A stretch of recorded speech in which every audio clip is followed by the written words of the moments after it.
అందరికీ నమస్కారం. Good morning everyone. మన గ్రామర్ క్లాసెస్కి మీ అందరికీ చాలా వామ్ వెల్కమ్. ఈరోజు ముందు 2 వీడియోస్లో మొదటి 3-4 మినిట్స్ చెప్పిన హెల్త్ టిప్స్ లాంటిదే ఇంకొకటిసారి మైండ్కి హెల్త్ టిప్ లాంటిది ఒకటి చెప్తాను.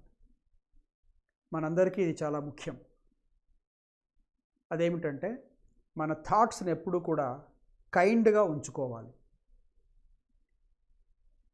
కైండ్గా ఉంచుకోవడం అంటే ఏమిటంటే ఎవరిని నొప్పించకూడదు, ఎవరిని మన ఆలోచనలతో పనులతో నొప్పించకూడదు.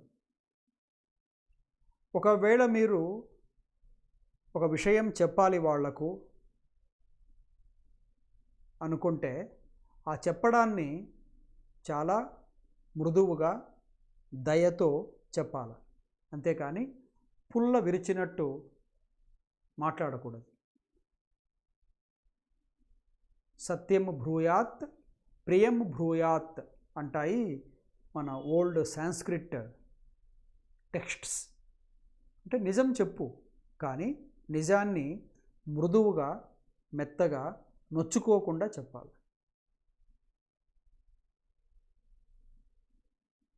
మీరు విషయం ఒకరికి స్పష్టంగా చెప్పాలనుకున్నాను అని అంటే చెప్పడానికి మీకు పూర్తి హక్కు ఉంటుంది. You have complete right, you have all rights to say. కానీ ఆ చెప్పడం ఏదో అటుపక్క వాడు నొచ్చుకోకుండా నెమ్మదిగా అతనికి కూడా ఆమెకు కూడా వాళ్ళకి కూడా అర్థమయ్యేలాగా చక్కగా సరళంగా చెప్పాలి. నేను ఇంతే, నేను ఇట్లే మాట్లాడతాను అంటే అప్పుడు నీకేమో బాగా అనిపించి ఉండొచ్చు, కానీ యూ విల్ క్రియేట్ బ్యాడ్ కర్మ ఫర్ యువర్ సెల్ఫ్. నేను ఒక స్టూడెంట్కు ఏదో సలహా ఇస్తున్నాను అనుకోండి, అతన్ని కొంచెం నేను ఒక విషయం గట్టిగా చెప్పాలనుకున్నాను. అది నేను అతను నొచ్చుకునేలాగా చెప్పకూడదు, అతనికి నచ్చేలాగా చెప్పాలి. అతని మనసు గాయపరచకుండా చెప్పాలి. అలా చెబితే అతనిలో మీ పట్ల గౌరవం పెరుగుతుంది. నా పట్ల నేను చెబితే నా పట్ల, మీరు చెబితే మీ పట్ల గౌరవం పెరుగుతుంది. అది అతనికి మేలు చేస్తుంది, ముఖ్యంగా మీకు కూడా, చెప్పిన వాళ్ళకు కూడా మేలు చేస్తుంది. వాళ్ళు దాన్ని చక్కగా రిసీవ్ చేసుకుంటారు. అంతేకాని ఇందాక చెప్పినట్టు కటువుగా కఠినంగా పుల్లని విరిచినట్టు మాట్లాడడం చేయకూడదు. వీ క్రియేట్ బ్యాడ్ కర్మ. ఇది మనల్ని ఇంకో రకంగా ఇబ్బంది పెడుతుంది. అప్పుడే కాదు, ఆ నిమిషమే కాదు, మరుసటి రోజు ఆ తర్వాతనో ఇబ్బంది పెడుతుంది. ఇది ప్యూర్ సైన్స్. ఇంకొక దీనికంటే ముఖ్యమైన పాయింట్ చెప్పి ఆపేస్తాను, లెసన్లోకి వస్తాను. అదేమిటంటే ఇది కూడా ఒక వెరీ సబ్లైమ్, అంటే చాలా లోతైన గొప్ప అర్థం ఉన్న డివైన్ లా. అదేమిటి?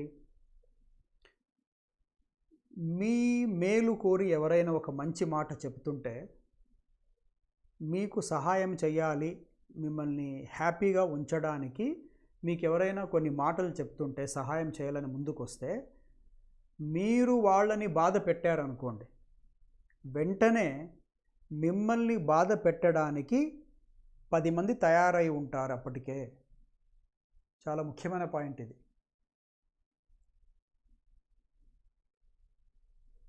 If you reject somebody's efforts to make you happy,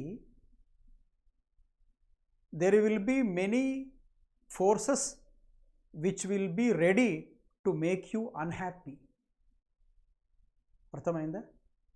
I repeat, if you reject somebody's sincere effort to help you, to do good to you, if you reject that help, if you try to make them unhappy, if you make them sad, many forces which you don't know will stand and they start causing unhappiness in you or giving unhappy circumstances, experiences to you.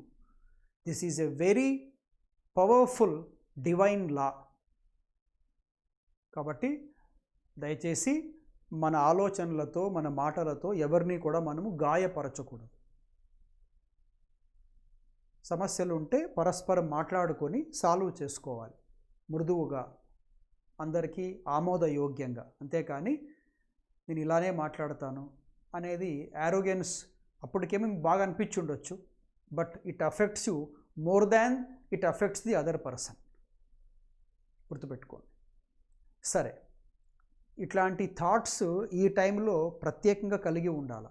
Because మన thoughts పవర్ఫుల్గా బాగా ఉంటే body మీద అది మంచి ప్రభావాన్ని చూపిస్తుంది. బాడీకి ఎనర్జీ, స్టామినా, స్ట్రెంగ్త్ వస్తుంది.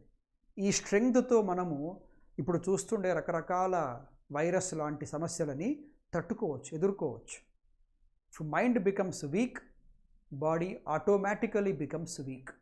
In fact first mind becomes weak, then becomes the body weak. కాబట్టి they are so related each other. Come back. Hope you will keep these words in your mind and behave accordingly.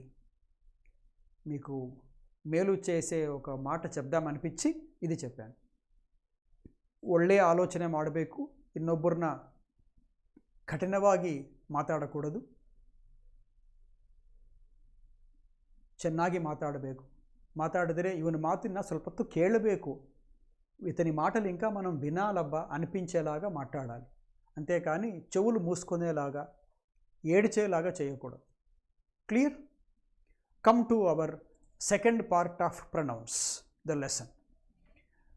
Errors in using pronouns part 2.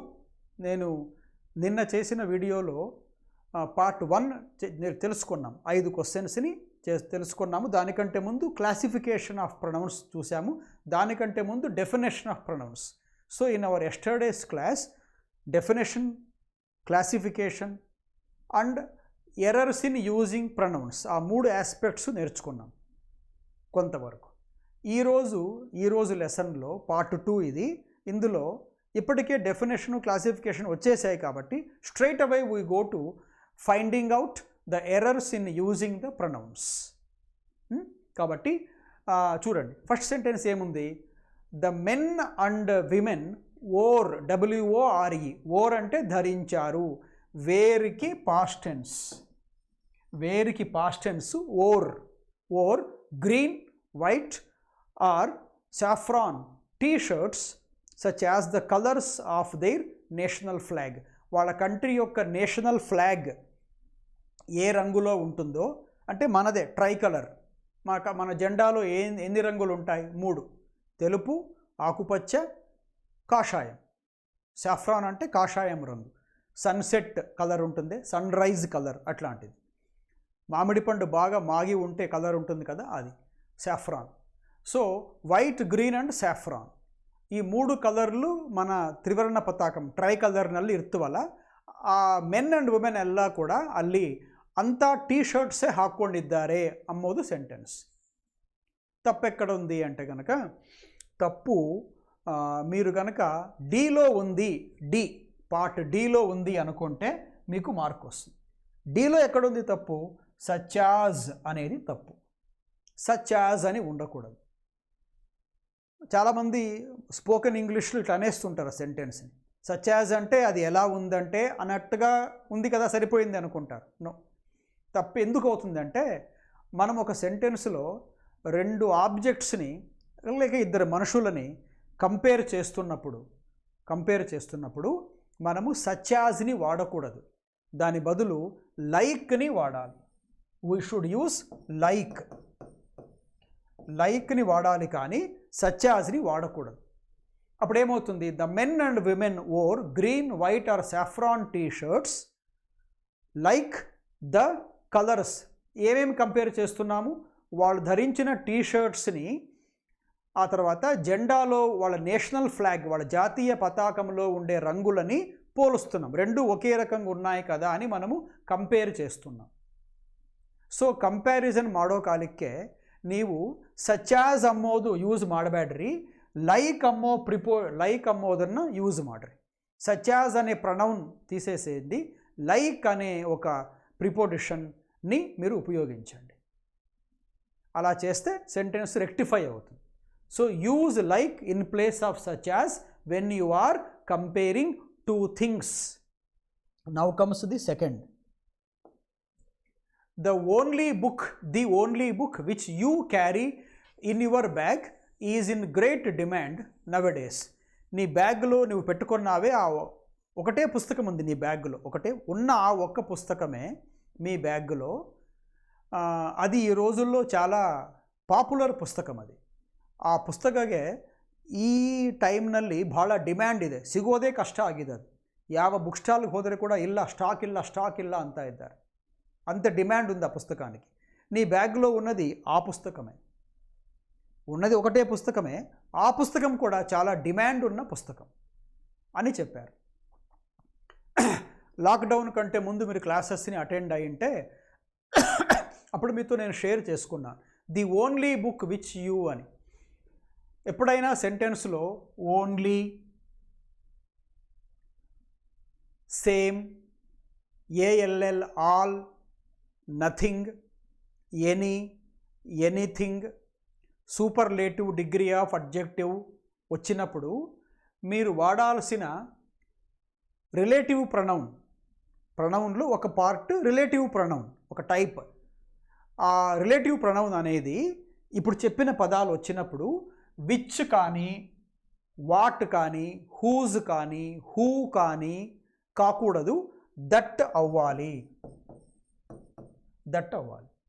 అంటే ఎప్పుడైనా సెంటెన్స్లో only, anything, nothing, any, same, all, any superlative adjective like greatest, noblest, simplest, most intelligent ఇట్లాంటి superlatives వచ్చినప్పుడు కానీ, లేదా only, all, same, anything, nothing, any అనే words వచ్చినప్పుడు కానీ మనం ఉపయోగించే రిలేటివ్ ప్రొనౌన్ ఎప్పుడూ కూడా విచ్, వాట్, హూ, హూజ్ ఇవి కాకూడదు, ఒకటే కావాలి. అదేమిటంటే that.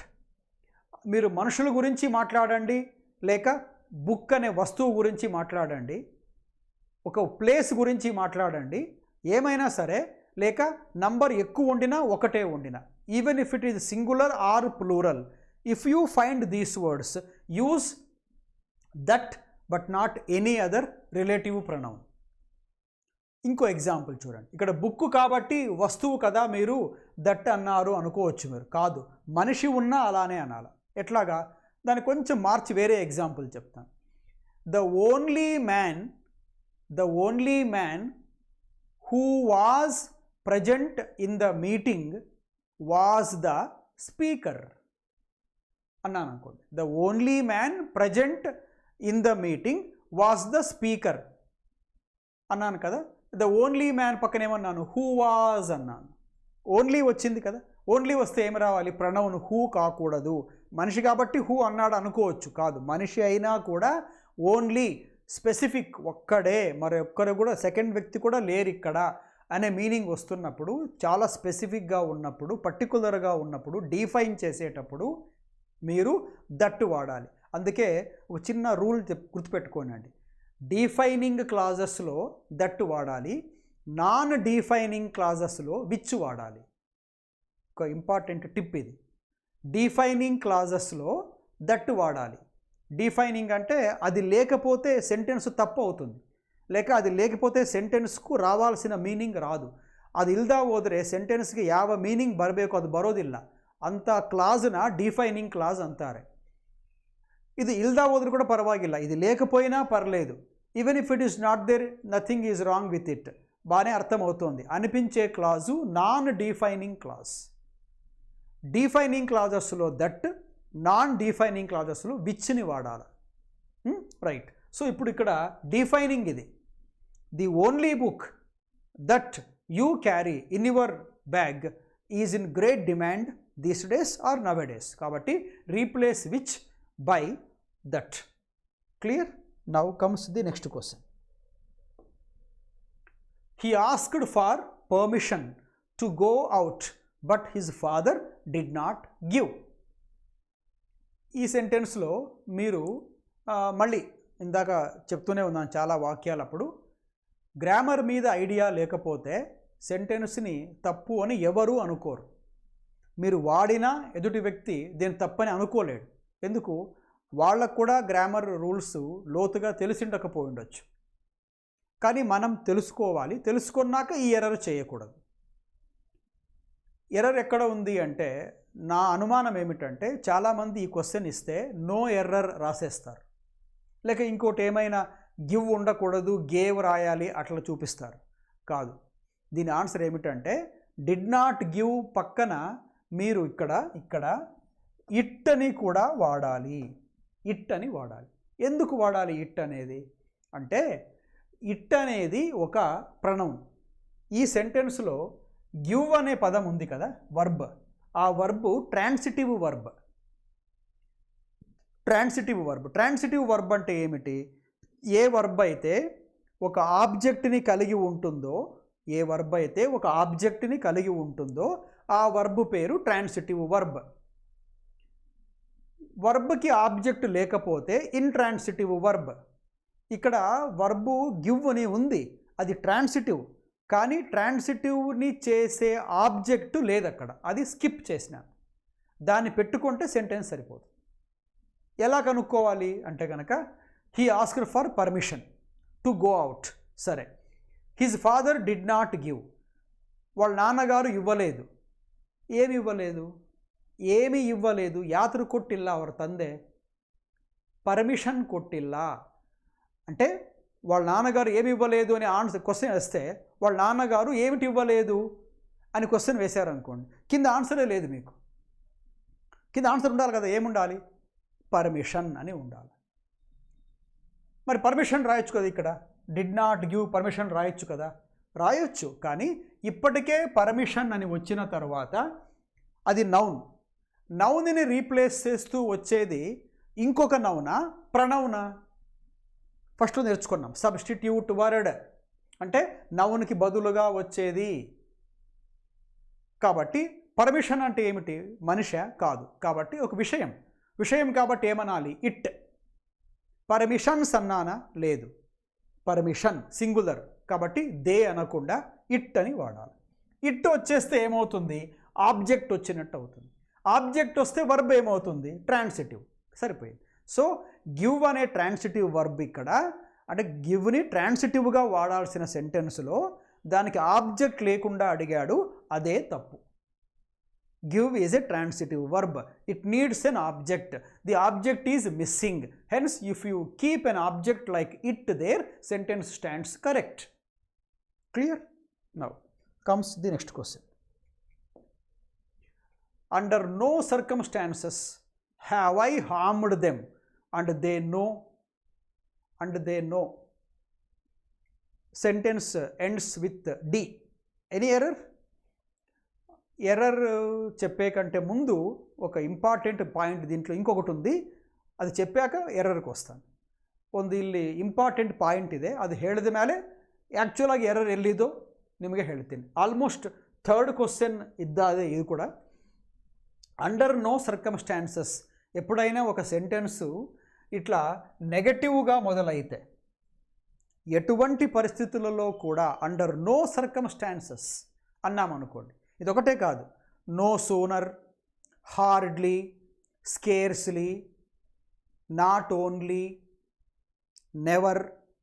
Are you getting? Let me repeat.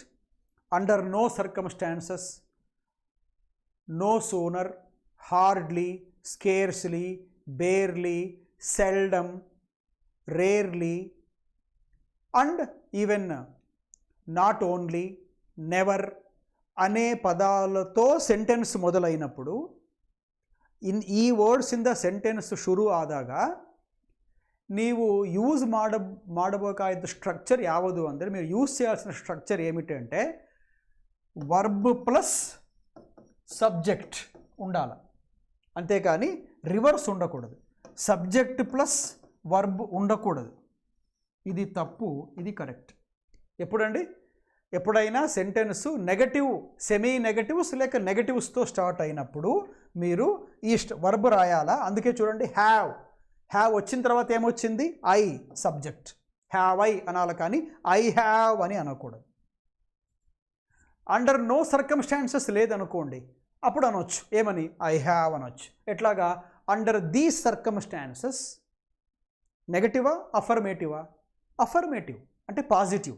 Under these circumstances I have అనొచ్చు. కానీ అండర్ నో సర్కమ్స్టాన్సెస్ నెగటివ్తో స్టార్ట్ అయితే సెంటెన్స్లో, ఆ సెమీ నెగటివ్తో ఎట్లాగా? Hardly, scarcely, barely, seldom, rarely, never, వీటితో మొదలైనప్పుడు మీరు వర్బ్ ప్లస్ సబ్జెక్ట్ పెట్టుకోవాలి. అందుకే have I, not I have. క్లియర్గా సరిపోయింది కదా? హ్యావ్ ఐ ఈజ్ ఓకేనా? Right. Now where is the error? Under no circumstances have I harmed them and they know. What they know? What they know? మళ్ళీ object miss అయింది. No ఏమో transitive, వాళ్ళకి ఏమి తెలిసింది? ఆబ్జెక్టే లేదు. నేను వాళ్ళకి ఎప్పుడు హాని చేయదలుచుకోలేదు అనే ఒక నౌను వచ్చేసింది ముందే. ఏమని? Under no circumstances have I harmed them. నేను ఏ పరిస్థితుల్లో కూడా గట్టిగా చెప్పగలను, అంటే మాట ఇవ్వగలను, ప్రామిస్ చేయగలను, వాళ్ళని ఏ పరిస్థితుల్లో కూడా నేను మోసం చేయలేదు, వాళ్ళకు హాని చెయ్యలేదు అనేదంతా ఒక నౌన్. ఆ నౌన్ను ఇంకొకసారి రావాలి. వాళ్లకు ಆ ವಿಷಯ తెలుసు. ఏ విషయము? ಅವರಿಗೆ ಆ ವಿಷಯ ಗೊತ್ತು. ಯಾವ ವಿಷಯ ಅದು? ನಾನು ಅವರಿಗೆ ಹಾರ್ಮ್ ಮಾಡಿಲ್ಲ ಅನ್ನೋ ವಿಷಯ ಅವರಿಗೆ ಗೊತ್ತು. ಅವರಿಗೆ ಏನು ಗೊತ್ತು? ಆ ಮಾತು ಹೇಳಬೇಕಲ್ಲ. They know what? What do they know? They know it. What is that it? ఆ ఇట్ ఏమిటి? ఆ ఇట్ ఏమిటంటే నేను వాళ్లకు హారం చేయలేదనే విషయము. అంటే మళ్ళీ ఇంతకుముందు చెప్పిన గివ్ అనే వర్బ్ లాగా ఇక్కడ నో కూడా ట్రాన్సిటివ్గా వాడుతున్నాను. ఆ ట్రాన్సిటివ్ కావాలి అది అంటే కనుక దానికి ఒక ఆబ్జెక్ట్ ఉండాలి. ఆబ్జెక్ట్ అంటే ఇక్కడ ఈ విషయము అనేదంతా మనిషి కాదు. విషయం అంటే ఏమని అనుకోవాలనుకున్నాం? ఇట్ అని అనాలి అనుకున్నాం. విషయాలు అంటే దెమ్, విషయము అన్నప్పుడు ఇట్. కాబట్టి దే నో ఇట్ అని ఉండాలి. They know it. Clear? Okay. కాబట్టి ఆ నో తర్వాత ఇట్ ఉండాలి ఇక్కడ. అంటే డి పార్ట్లో తప్పు ఉంది. డి మీ answer. The last question. He claims to have read. Read కాదు అది. హ్యావ్ తర్వాత ఆర్ఈఏడి ఉంటే మీరు దాన్ని V3గా పలకాలి. అంటే రెడ్ అనాలి, కానీ రీడ్ అనకూడదు. హ్యావ్ లేకుండా పోయింటే they read, we read, I read. So he claims to have. Claims అంటే చెప్పుకుంటున్నాడు, చెప్పుకొనుట. అది చేశా, ఇది చేశా, అది తెలుసు, ఇది తెలుసు అంటే ఇది నాదే, నాకు తెలుసు, నేను చేశాను, నేనే ఇవన్నీ అంటే కూడా ఇవన్నీ కూడా క్లెయిమ్స్తో చెప్పబడుతుంటాయి. క్లెయిమ్ అంటే నాదే అని చెప్పుట.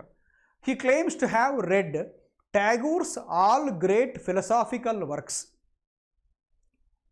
వర్క్స్ అంటే పనులు అనుకున్నారా? కాదు. వర్క్స్ అంటే పుస్తకాలు. ఇక్కడ రాసిన వాటిని వర్క్స్ అనొచ్చు ఇంగ్లీష్లో. పని అనే ఇంగ్లీష్ పదానికి, అంటే తెలుగులో ఉంది కదా పని, ఆ పనిని ఇంగ్లీష్లో వర్క్ అని అంటాం. ఆ ఇంగ్లీష్ పదమైన వర్క్కి బహువచనం ఉండదు. వర్క్స్ అనకూడదు. పనులు ఉంటే లాట్ ఆఫ్ వర్క్ అనాలా, లాట్స్ ఆఫ్ వర్క్ అనొచ్చు, కానీ వర్క్స్ అని అనకూడదు. లేదు అసలు. మనీకి ఎట్లా మనీస్ అనమో అట్లా అనకూడదు. సో వర్క్స్ అనకూడదు. లాట్ ఆఫ్ వర్క్ అనొచ్చు, లోడ్స్ ఆఫ్ వర్క్ అనొచ్చు కావాల్సింటే.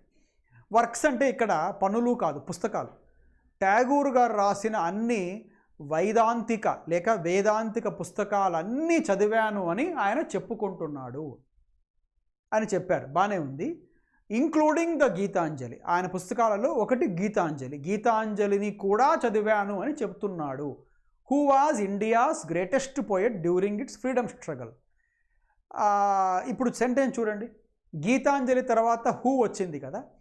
దీని ಪ್ರಕಾರమే ಇದು ಹೆಂಗಿದೋ ಹಂಗೆ ಅರ್ಥ ಮಾಡಿಕೊಂಡ್ರೆ ಏನು ಬರುತ್ತೆ ನಮ್ಗೆ ಅರ್ಥ ಅಂದರೆ, ಗೀತಾಂಜಲಿ ಅಮ್ಮೋರು ಯಾರೋ ಇಂಡಿಯಾನಲ್ಲಿ ಆವಾಗಿನ ಕಾಲದಾಗೆ ಒಂದು ದೊಡ್ಡ ಅವರು ಕವಿಯಂತೆ ಅಂತ ಅರ್ಥ ಬರುತ್ತೆ. ಆ ಫ್ರೀಡಮ್ ಸ್ಟ್ರಗಲ್ ಟೈಮ್లో గీతాంజలి అనే వ్యక్తి ఎవరో పెద్ద కవి అట అనే అర్థం వస్తుంది. గీతాంజలి కవినా లేక రాయబడిన పుస్తకమా? It is a book penned by Rabindranath Tagore. Relative pronoun అయిన హూ అనేది అక్కడ గీతాంజలిని రెఫర్ చేస్తుంది. గీతాంజలి ఏమైనా మనిషా హూ అనడానికి? కాదు. దాన్ని విచ్చు చేద్దామా? పుస్తకం కదా గీతాంజలి, విచ్ చేసుకుందాం. హూ బదులు విచ్చు రాద్దాము. హూ బదులు విచ్ బర్యానా అనుకుంటారా? Which was India's greatest poet. Gitanjali అనేది గొప్ప కవినా? పుస్తకం పేరు అది, title of a book that won the Nobel prize for Tagore. కాబట్టి సెంటెన్స్ ఎక్కడ తప్పు ఉంది అంటే బీలో తప్పు ఉంది. ఏముండాలి అంటే he claims to have read all great philosophical works of Tagore అని ఉండాలి. He claims to have read what? Object ఏమిటి? All great philosophical works. ఎవరివి? ఆఫ్ ఠాగూర్. ఇది ఆబ్జెక్ట్, సరిపోతుంది. Subject he, claims to have read verb. What does he read? He has read all great works of Tagore. Tagore వచ్చేసింది. Tagores కాదు, Tagore వచ్చిన తర్వాత including Gitanjali ఉంది కదా, అది అట్లనే ఉంటుంది. ఇంక్లూడింగ్ గీతాంజలి. ఇప్పుడు హూ అట్లనే ఉంటుంది. మీరు అనొచ్చు ఇప్పుడు గీతాంజలి ఉన్న చోటే ఉంది కదా, ఇందాక మీరు హూ తప్పన్నారు, గీతాంజలికి విచ్ అనొచ్చు కదా అంటే విచ్ కాదు, హూ అట్లే ఉన్నా తప్పు కాదన్నారు కదా, మరి ఇప్పుడు ఎందుకు గీతాంజలి పక్కన హూ అలానే ఉంది కదా అనుకుంటారు. గమనించండి, he claims to have read all great philosophical works of అన్నానా లేక బై అన్నాను కదా, by of Tagore or by Tagore. ఇక్కడ అసలు పాయింట్ ఉంది. ఈ ఆఫ్ అయినా లేక అట్లాంటి విత్ అనే ప్రిపోజిషన్ ఏమైనా వచ్చినప్పుడు రూల్ ఏమిటంటే మనం చెప్పే వర్బు, మనం ఎవరి కోసం వర్బు రాస్తామంటే ఈ సెంటెన్స్లో ఈ ప్రిపోజిషన్ విత్ ఇట్లా వాటికంటే ముందు ఏది ఉందో ఆ దానికి ఈ వర్బు సరిపోతుంది, ఈ మిగతా పార్ట్ సరిపోతుంది. అప్పుడు ఏమవుతుంది? He claims to have read all the great philosophical works of Tagore including Gitanjali. ఇక్కడ ఇప్పుడు అంతా స్ట్రెస్ గీతాంజలి మీద కాదు, గీతాంజలి కంటే ముందే నౌన్ ఏది ఉంది? ఠాగూర్. ఆ ఠాగూర్కి ఈ హూ వర్తిస్తుంది. అర్థమైంది? ఇంకోసారి చూడండి. He claims to have read all the great philosophical works of Tagore including the Gitanjali అన్నప్పుడు రిలేటివ్ ప్రొనౌన్ ఎవరితో ఒప్పుకోవాలి అంటే తన వెనకల ఉండే రెండు నౌన్స్లో మొదటి నౌన్తో ఒప్పుకోవాలి. మొదటి నౌన్ ఎవరు? ఠాగూర్. తర్వాత వచ్చినది ఏమిటి? గీతాంజలి. రెండిట్లో మొదటిది ఏది? ఠాగూర్. కాబట్టి ఠాగూర్. ఠాగూర్ ఎవరు? Who was India's greatest poet during its freedom struggle. కాబట్టి when you have two nouns connected by the relative pronoun here, your pronoun will be in agreement with the first of those two nouns. Here the first of the two nouns is Tagore, hence Tagore, who was India's greatest poet during the freedom struggle. Saripotundi. So this is how we end the second lesson on pronouns. Thanks for giving me a patient hearing. Meet you very soon.